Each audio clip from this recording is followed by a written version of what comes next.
Toyeen Talks. To all our beautiful subscribers, we say thank you so much for staying with us.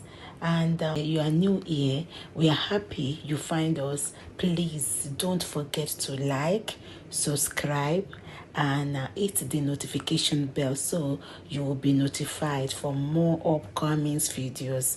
In the comment section, please no derogatory comments. Thank you all for watching. Till I will see you in my next video. Stay safe, stay blessed. I love you all. Bye. Mohbad and the wife, because Mohbad wanted to relocate to Canada, the wife said over her dead body. Now the thing wey we hear online, in the process dem say Mohbad say no be him get pikin, and they said he sang about it. And if you watch that boy, most of his songs are kind of like stories. For example, there was a particular one where he said, allegedly, thank you, where he said 10 years I no see mommy, 10 years I no see mama me. Now him be say, he say for 10 years his mother was absent in his life, and all of us begin to question what was going on, you know. And in the process, let them bring them. This is America. In the process, when kilo is mo commenting, it distracting me. Anyway, now so the story begin unfold, and along the line, VDM was shedding some light.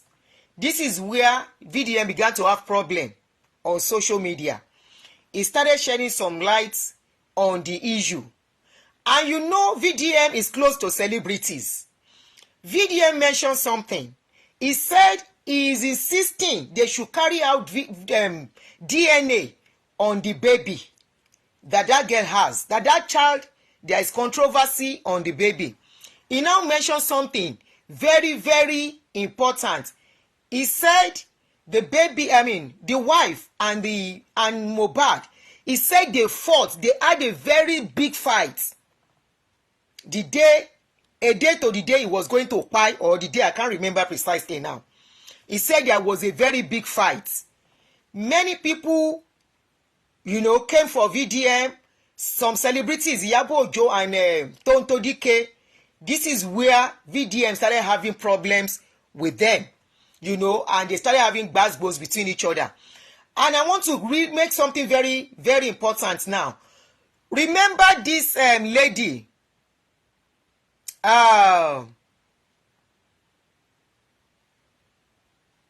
This lady. What is she started? Thank you very much, Oluyemi Agunbiade.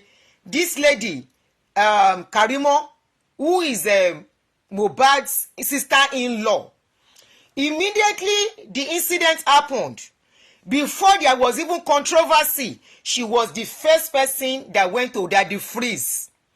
She went to Daddy Freeze and she was narrating the story in a way that people started questioning what was Karimo, yes, what was going on. She told Daddy Freeze that Mohbad gets coin. You know what is coin? He said Mohbad has colomenta. He said Mohbad was on medication.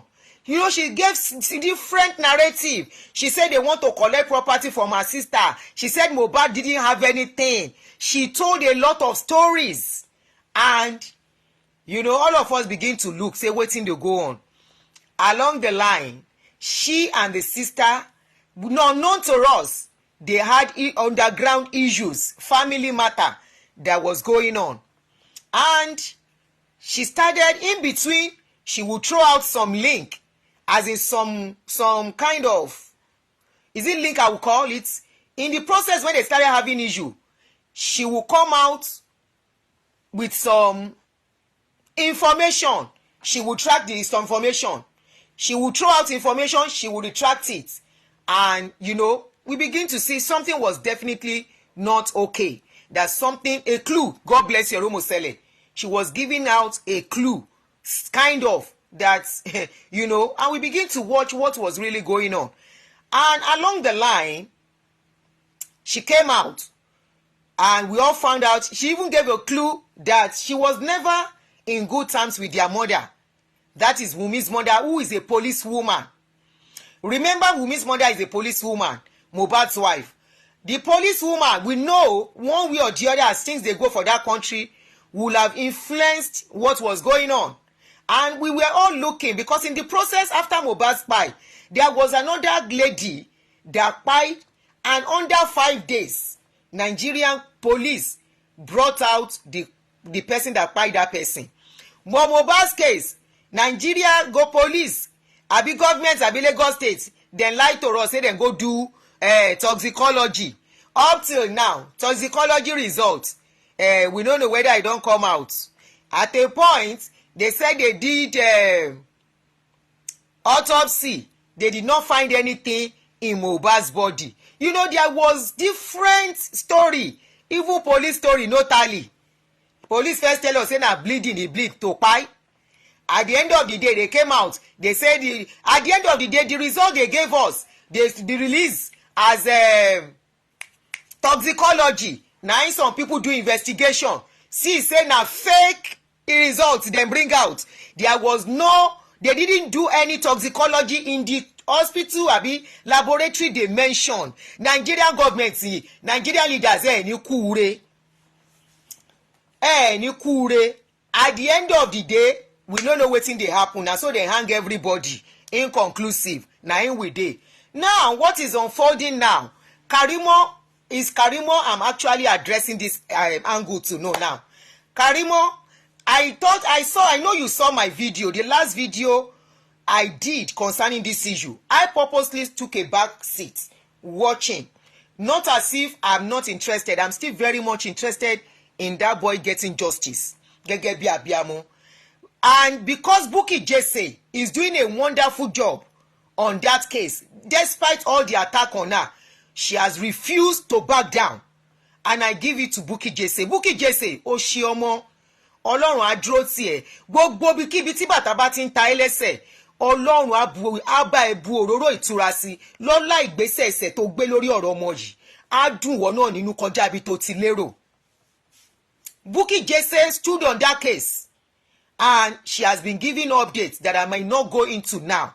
You know, I may not go into the details, but she has really been steadfast on that case, that this case, she says she doesn't mind. This boy will get justice. I think I always say something. If you have walked in some painful steps in life, you will have empathy towards others. That is the case of Bukky Jesse. They brought out a story which can happen to anybody. That she has a son. Her son got into trouble. And blah, blah, blah, blah, blah. A lot of people are abusing Bukky Jesse. They have worse situation about their children. And that is why I don't like all this their wahala on Facebook. When they start attacking children, you know, parents are having issues. You are just deliberating on public issue. The next thing you go for each other's children. I resent it. They stand there. This is just me, you know. So I love her. Even despite everything, she stood her ground, and she has really been helpful in this case. Some other people, they were fighting each other. They see everything, but just they look. Now, I did a video for Karimo. I remember when Karimo came out, and she said some things about her background. I advise Karimo, mo de mo wípé mú ọ̀rọ̀ mi ṣe. Apart from ẹni tó ti dúró ti bí ìyá, mo mọ̀ pé Karimo mú ọ̀rọ̀ mi ṣe. I told her in that video. I said, Karimo, ní family, ní ìyá, gbàgbé ẹ̀. You don't have a mother. If you have a mother, she will be in your life. She abandoned you for others to train. From everything she narrated, I told her, I said, your mother does not love you. All these people do not have relationship with you. You are the one that is forcing yourself. And that is why you thought you can come out and defend them, not knowing the full story. So, the bottom line is that they sold Karimo a wrong narrative about what happened to Mohbad. And I'm sure, apart from the fact that we are to believe, let's just give it to her that they sold a wrong narrative to her, a wrong story to her. Let's say, okay, they did. I want to believe she knows some truths, which as things are as of today, Karimo is ready to bring it out. I saw this video today, this morning, on somebody actually sent it to me. Somebody sent it to me this morning. I said, Aunty, ẹ wo nǹkan tó ń ṣẹlẹ̀, ẹ wo latest update. Apart from the video they sent to me, I've been seeing what was going on. I saw where Karimo came out and, you know, she was abusing the junior sister. She was saying that the way they are, that the people that are supporting the sister are coming for her, that as things are, she's not going to hide anything again, which was what I advised Karimo the last time I did a video on this case. I told her, and I'm still going to repeat it, Karimo, mo máa bẹ́ẹ̀ sọ ilé yìí ní Yorùbá, tó bá nífẹ̀ẹ́ ara ẹ̀, ṣé orí gbogbo pọ̀ ń bá wọn family ẹ̀ jà publicly yẹn, ẹ̀yin máa jàjà yín pẹ́.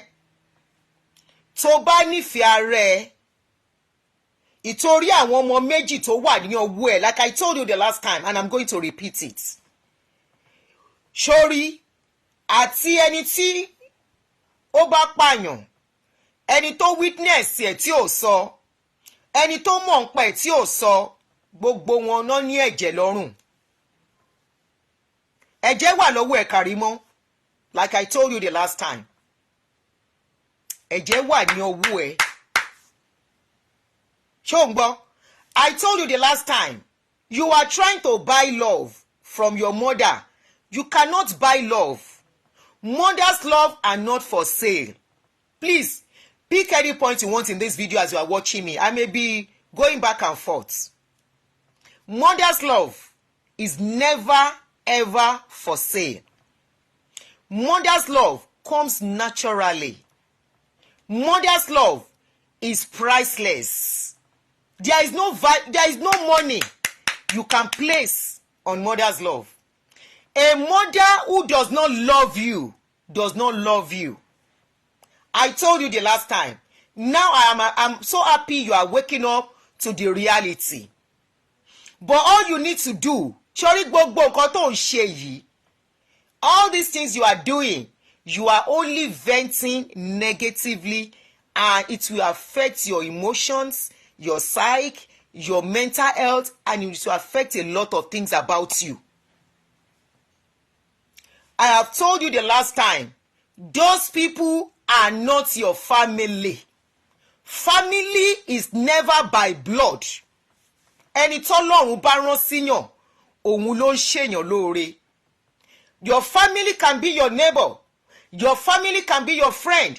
And some people are lucky, they have that blood family. While some people are unlucky, they don't have blood family. If you don't have a family, you don't have a family. Kò sí nǹkan tó fẹ́ fi kún. Or else, you will be drained emotionally. You will be drained physically. You will be drained financially. You will be drained in every area in trying to please them. In trying to, at the end of the day, they will make you feel like you are the bad person. Even if you have a good heart. They will make the world see you as a bad person. They will make the world to see you as somebody that is not worth attention. They will make the world see you as somebody who has mental issue. Wọ́n yí mọ́ ẹ lọ́wọ́, wọ́n change ẹ̀ mọ́ ẹ lọ́wọ́. Ṣorí gbogbo nǹkan tó ń ṣẹlẹ̀ yìí, your mother has never been in your life.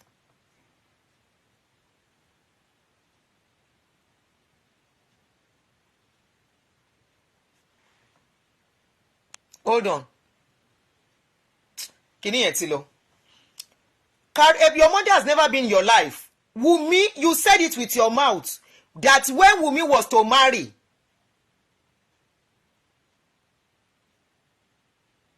you said, well, I know why I'm saying she has a blood in her hand. Shola, please, can you just let me? Okay? When Wunmi, you said it yourself that you didn't even know Wunmi. You thought Wunmi was going to school. Right? You said you thought Wunmi was going to school. That means a lot of things were hidden from you because they don't see you as part of the family. You crawl back into that family. You forced yourself back into that family.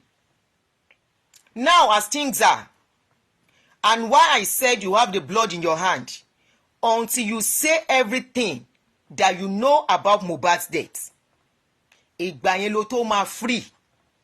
This is a video, one of your clips, just a short clip that Instablog cuts. There are so many videos I've been seeing. I've seen a lot of videos where you are having issues with supporters of Wunmi. That is a non-issue to me. I've seen your video where you were narrating how your mother was this, how she was that. And I always tell people, you cannot tell somebody that is in pains how to talk. She can call her mother name. Ìyá ẹ̀ ní orúkọ ìyá tó tóun ló pè ìyá ẹ̀ yẹn. Kò fẹ́ pè ní ìyá because kò rí ìyá yẹn bí ìyá. If you have not walked in a shoe, especially the pains of having been abandoned by somebody that is supposed to be your mother, you can never understand the pain that this lady is going through, Karimo. You can never ever understand the pain Karimo is going by having a mother who is alive but refused to have anything to do with her until a certain age. And she now found out that that mother was now using her. Remember, she was the one that filed for their mother to start going to America. A mother that was not in her life, that never loved her. She put in her life and brought that woman to America. The woman got to America, left her to go and start living in another place, to continue to show she never loved her. No, you cannot tell Karimo how to talk about her mother. I stand on that. Tó bá mu Karimo kó yàyà ìpẹ̀rẹ̀pẹ̀rẹ̀ lórí social media. Òun ló mọ ibi tí tó ní lára. Òun ló mọ nǹkan òun ló mú ẹkún tó ti sun ní kọ́nà tí ò lè mú mọ́ra mọ́. Àfi tí ẹ bá jẹ́ abiyamọ gidi. Tẹ́ bá jẹ́ abiyamọ gidi. You know how your children, to some extent, some of you buy the love of your children so that your children will not misbehave, right? This lady came out and said because she was abandoned, there was nobody to take care of her. She was abused as a young girl. How has the mother tried to pacify her? Has the mother at any point apologized for abandoning her? As the mother, it's in our society, we think parents can do anything and get away with it. And that is one of the myths they give us. Ìyá ẹni ni ìyá ẹni. Ìyá ẹ lọ́lọ́run, ìyá ẹ after your ìyá tó bá dá òun lọ́lọ́run yàn. Ìyá tó bá ṣe the right thing fọ́mọ. You think it's about providing alone. This one did not provide. She never provided financially. She never provided materially. She never even provided the love to stabilize a child in life, to walk through the storms of life. She was not even there. How do you want this girl to feel? And she came into their life. She walked her way back. She wanted them. She was doing all she could to embrace them, only to find out they were only using her. How do you want her to vent? Because I've been seeing comments. May we never have this kind of sister. Every sister in this like this in our life, I reject it. Every sister if you don't have the like of Karimo in your family, you don't know what God has blessed you with. Really? As in, for real? Why are you taking care of your children as a mother? Why are you taking care of your children? Why are you packing your children everywhere you go? Why are you backing your children? Why are you suffering for your children?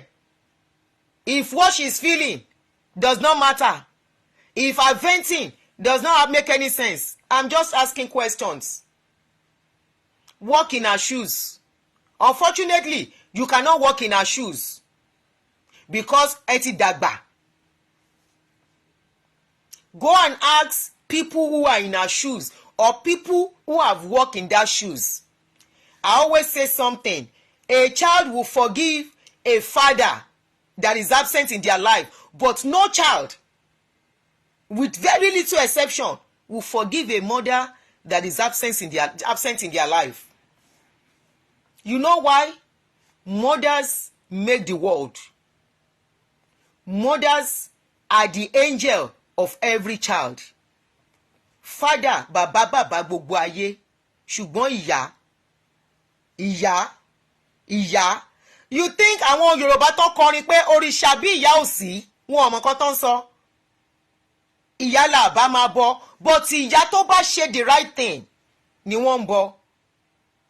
Ìyá tó bá wà pẹ̀lú ọmọ ọjọ́ jíjẹ ọjọ́ àìríjẹ, òun lọmọ ń bọ.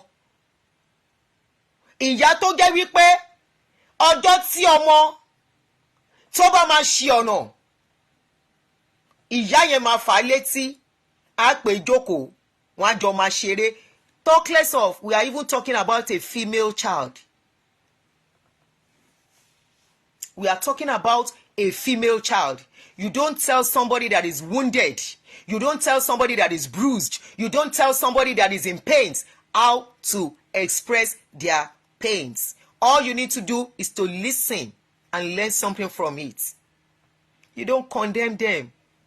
You are not walking the walk with them. You are not in their shoes. You are not the one crying. You are not the one when that girl, this young woman, was abused.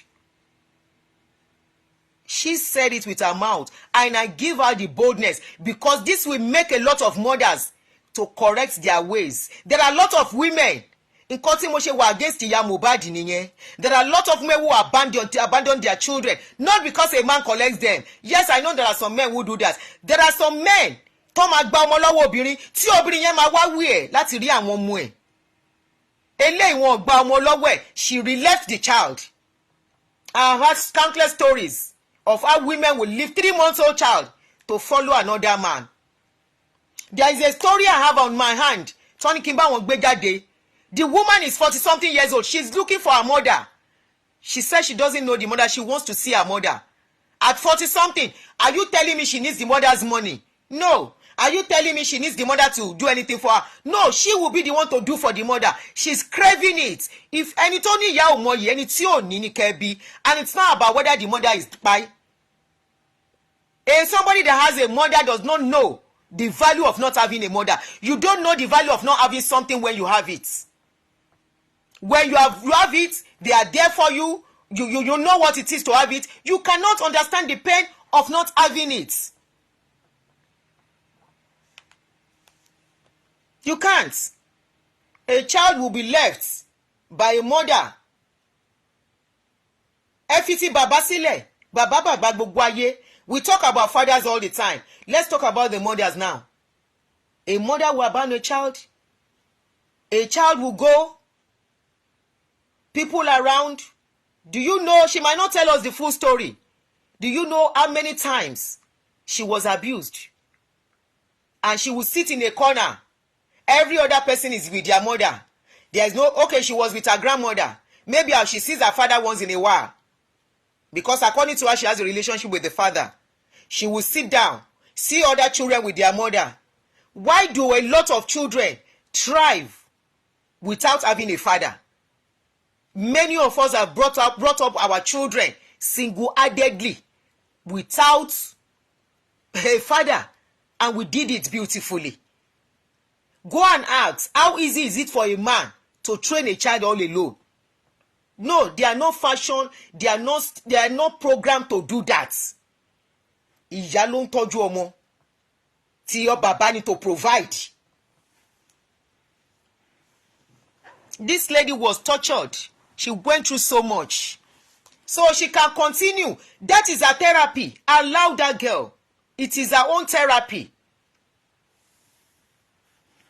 You know how many times she will sit in a corner crying. You know how many times she will wonder, who gave birth to me? You know how many times she will wonder, why did I come to the world? Do you even know if she has attempted to even by herself several times that she never succeeded? Do you know how many times she will have tried that what am I existing for? while she was young. And she never succeeded. And she's alive today to tell the story. We love shutting people up in our country, among our people. Why? Just why? You want her to pie? If she pie, will you take care of her children?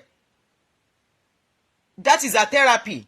If you go to a therapist, they will ask you every detail. They will let you tell your story. The painful one, the bad one, the sad one, the good ones, the teary ones. No matter how dirty it is, you have to pour it out to be normal again. Remember, she's a mother to children now. If care is not taken, she can take up that character on her own children too. This is why we keep reproducing vindictive and toxic people. A mother and father have gone through something from their own parents. They will bring it upon their children, and the circle continues. The circle continues.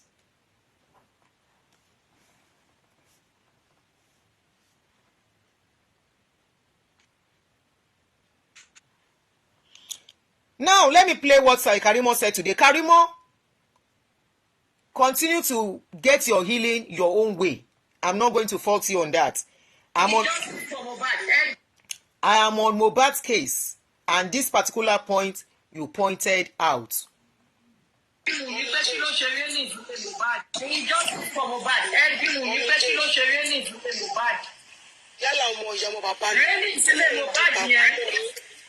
lẹ́yìn ìsílẹ̀ Mohbad yẹn kò dédé bàjẹ́ o ìjà tó jà lálẹ́jọ́ yẹn tó lura ẹ pé Wunmi kẹ́bí nǹkan tó fàjà yẹn ó bọ́ta kó ṣépè sí pé òun ò bá Mohbad ìjà kó tó kú wọn lórí burúkú ọmọ yìí ìjà tó bá jà kẹ́ tó lọ pe nọ́ọ̀sì bọ́ta kó wá ṣàlàyé wọn lórí burúkú ọmọ yìí wàhálà òkèlè tó bẹ́ẹ̀ wọ́n ní òkèlè tó bẹ́ẹ̀ ẹ lọ ń dìgì pásítì mi.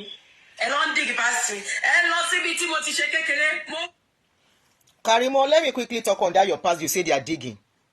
You say that's your past they are digging. We all have a past. Somebody that did not grow up with a mother will have a past. I always say there is a particular story of somebody I know. While we were growing up, that their mother was absent in their lives. Not really 100% absent. But she would leave them. They were still young then. She was a single mother. She would leave them, go to work at the mercy of neighbors and the rest of the tenants. These people, the tenants started molesting.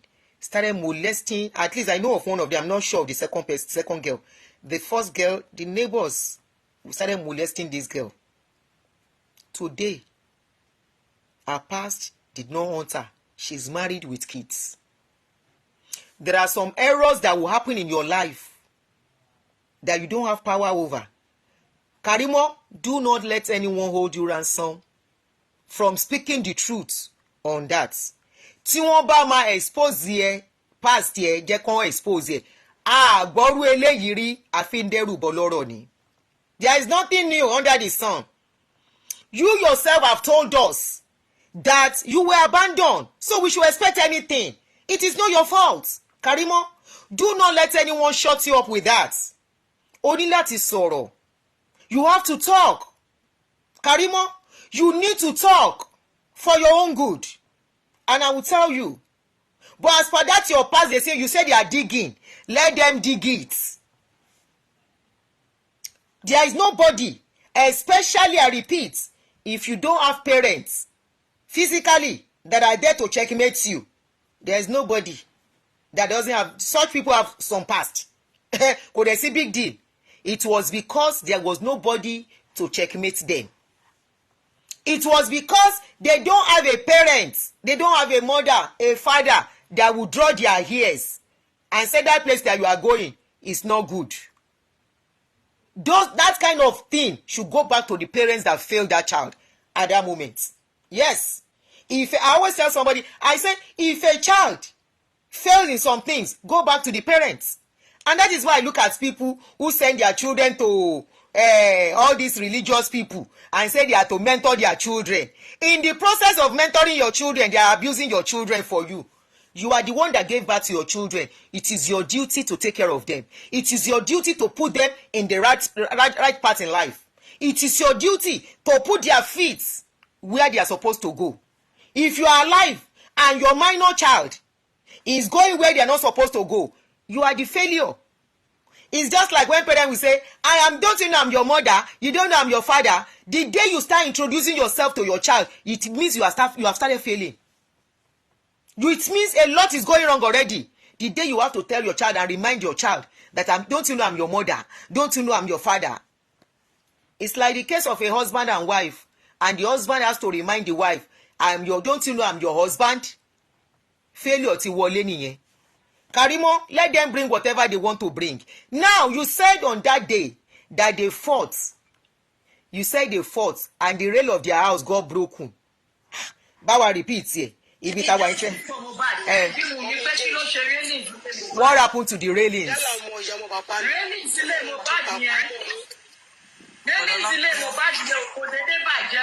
Ìjà tó jà lálẹ́jọ́ yẹn tó lura 90 open ẹ pé mo ní kẹ́ bí nǹkan tó fàjà yẹn. Ni railings wá wó níbi